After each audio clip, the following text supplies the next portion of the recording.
Everyone. I am Aimee Edipalos, and today we will be tackling the gig economy and freelancing trends. So, what it is? The gig economy is a work system where people take short-term jobs instead of full-time work. Freelancing means working for different clients without being a regular employee. So, at its purpose, the purpose is to give people more freedom to choose when, where, and how they work. It also helps businesses get workers quickly when they need them. So, it has a parts and characteristics. So, first, workers choose their own hours.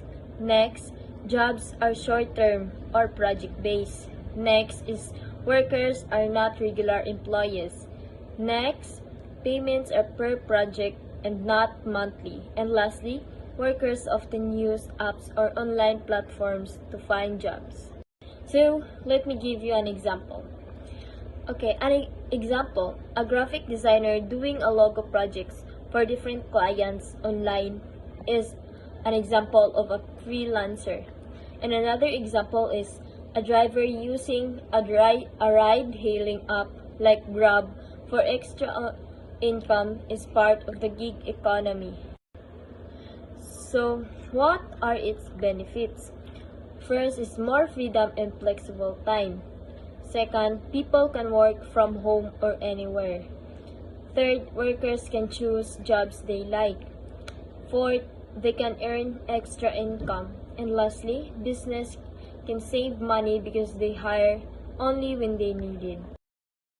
To sum it all, the gig economy is a system where people work short-term jobs instead of a regular full-time jobs, and freelancers choose their own time and projects, often using online platforms.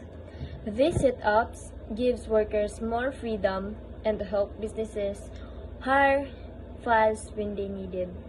Promotion and job displacement refer to the process where machine, robot, or computer system take over tasks that were previously done by human worker, causing some job to decrease or disappear.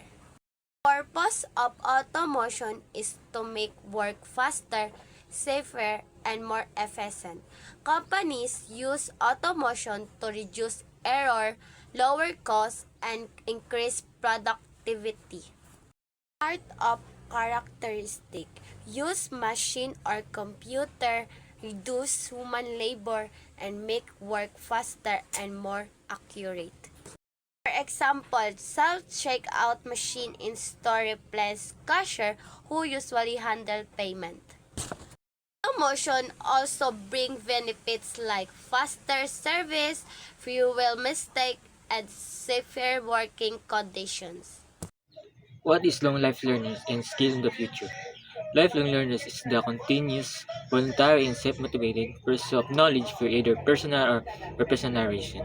It is about staying curious and engaged with learning throughout your entire life. The skills of the future are those that will be most in demand and viable in rapidly evolving job market driven by technological advancement and global change. The purpose of lifelong learners and skill of the future. The purpose of lifelong learners is to foster personal growth, enhance employability, and promoting societal well-being through continuous acquisition of knowledge and skills. The skills of the future aim to equip individuals with competencies needed to thrive in rapidly evolving technological and economic landscape. The characteristic of lifelong learners. First is voluntary, chosen freely without external pressure, motivated by strict reward and personal growth. Next is continuous. A course throughout one life involves ongoing learning and development. Next is adaptable. Adjusting new information and changing circumstances wellness to embrace new ideas and perspectives. Next is flexible. Accommodating different learning styles and preferences, utilizing various learning resources and methods. Next is reflective. Involve critical thinking and self-assessment reflecting on learning experience and outcomes. Last is collaborative, learning with and from others, sharing knowledge and experience with peers. The example of lifelong learners. First is online courses and certification. A marketing professional takes an online course on digital marketing to learn about CEO, social media marketing, and content marketing strategy. The benefit is enhance their skills, allowing them to implement more effectively marketing campaign and advance their career. Next is professional development workshop. A teachers attends a workshop and innovative teaching method to learn about new technologies and strategies for engaging students. The benefit is improve their teaching skills and making their lesson more attractive and effective and keeps them updated with current education trends. Next is self-directed learning. An engineering reads books, articles, and research papers on renewable energy to stay updated to latest advancement in the field. The benefit is expand their knowledge, enabling them to design more efficiently in sustainable energy system. Next is community education program. A retired participates in local garden club to learn about organic farming and sustainable agriculture. The benefit is gain new skills, contributes to community food security, and stay active and engaged in retirement.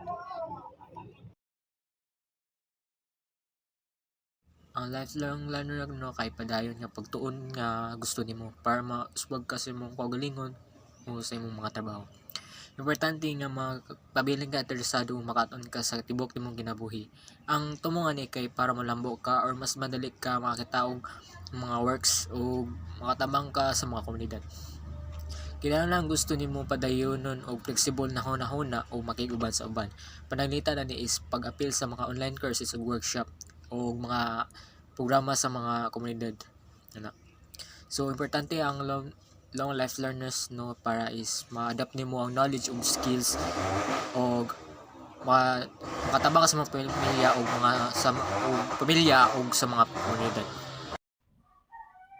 Good day. So my assigned topic is all about remote work and digital workspaces. So let's first discuss the remote work. The first one, the meaning. Remote work is a kind of work style where employees complete their job duties from a location other than central office such as their home or their co-worker space.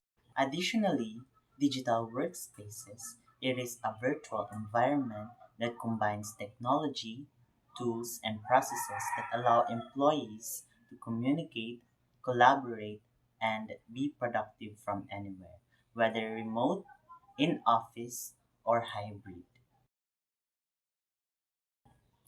The purpose of remote work is to offer a greater work and life balance, flexibility, and autonomy for workers or employees, while enabling companies to access a wider global talent pools and reduces operational costs or commuting costs. On the other hand, digital workspaces act as a foundation of remote work by providing single, secure point of access to resources regardless of their physical location.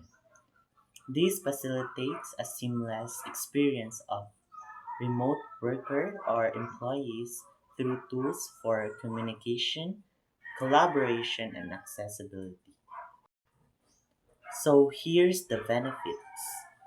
First, improve work and life balance, increased flexibility, reduce stress, cost savings, and a customized work environment. So, to sum up all things, ang remote work ug ang digital workspaces is connected lang sila nganuman.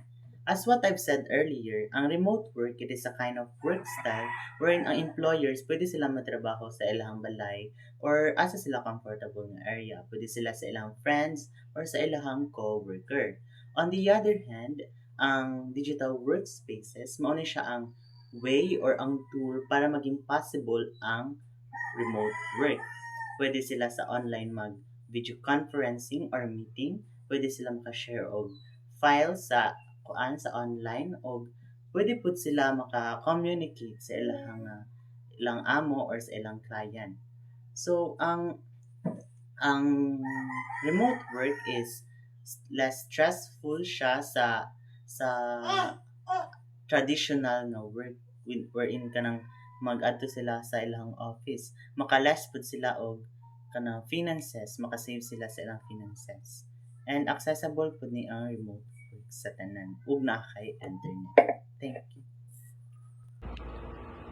Good day, everyone. Today, my topic is reforming education for a changing world.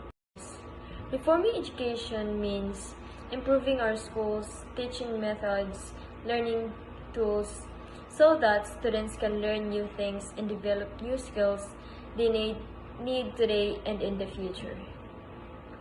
What is the purpose of education reform? The purpose of education reform is to prepare learners for our future real-life challenges. This includes helping them think critically, solve problems, use technology, and adapt to new challenges and situations.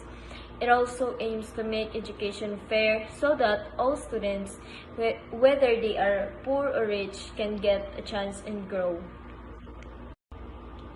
So education reforms is also several important parts.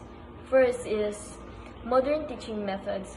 Teachers should use new strategies like hands-on learnings, digital tools, and interactive lessons, especially that today's generation is that the learners are more engaged in the technologies. Second is technology integration. Students learn using computers, online platforms, and digital resources. Third is focus on skills such as communication, creativity, teamwork, and problem solving. Fourth is inclusive learning. Education becomes accessible to everyone, including those in remote areas or with special needs. And the fifth is lifelong learning, encouraging people to keep learning beyond school, especially as jobs and technology change. So let's put it into an example. Okay, for example, many schools now use tablets or computers for lessons so that students can join online classes, do virtual experiments, and accessible digital libraries. And another example is training teachers on how to use new learning apps and methods so that lessons can be more engaging and more future ready. Reform education has also benefits. First is that students becomes more prepared for a modern jobs. Second, learning becomes more enjoyable and interactive. Third, technology helps bridge the gap for students in poor or poor communities. Fourth, it encourages creativity, innovation, and critical thinking. And lastly, it builds a smarter, stronger society that can help adapt to a new global changes. In summary, reforming education means improving schools and teaching methods so that students can learn better, especially since they are more engaged in technology in today's generations. It also aims to offer a better and fair education to everyone, whether they are poor or rich.